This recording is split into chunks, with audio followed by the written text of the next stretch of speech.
من مدافع يقتنص. ابراهيم حسن متخصص رميات التماس النادي الاهلي، واللي تيجي الباباك جوه الجون، جوه الجون. الجون الاول للنادي الاهلي بيحرزه حسام حسن في دقيقة 33 من بداية الشوط الأول، لتصبح نتيجة هنشوفها تاني. إبراهيم حسن بيلعب رمية التماس، بتيجي في خالد الشيخ، توصل لإبراهيم حسن اللي بيقتنصها ويحطها على يمين حامد بريمة، يسجل منها الهدف الأول. اتلعبت الركلة الحرة المباشرة، وفات من الوقت 36 دقيقة، وباقي 9 دقايق على انتهاء الشوط الأول في مباراة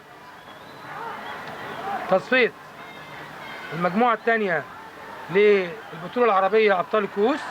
والنتيجة تقدم النادي الأهلي ب1-0 مع نادي المريخ. محمد رمضان 1-2 بينه وايمن شوقي. ايمن شوقي بيحط الجول الثاني،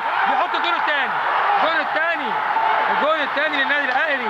ايمن شوقي يحط الجول الثاني، لتصبح النتيجه تقدم النادي الاهلي بهدفين لا شيء لنادي المريخ. هنشوفها تاني. محمد رمضان بيتدخل فيها خالد الشيخ من المريخ السوداني، بيقتنصها ايمن شوقي بدري رجب بيقطعها قبل جاجارين، وبيلعبها لهادي خشبه.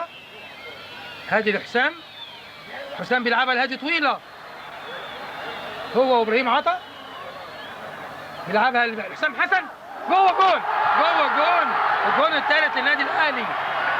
حسام حسن بيجيبه في دقيقة 42 من الشوط الثاني، لتصبح النتيجة تقدم النادي الأهلي ب3 أهداف نظيفة لا شيء لنادي المريخ. هنشوفها تاني.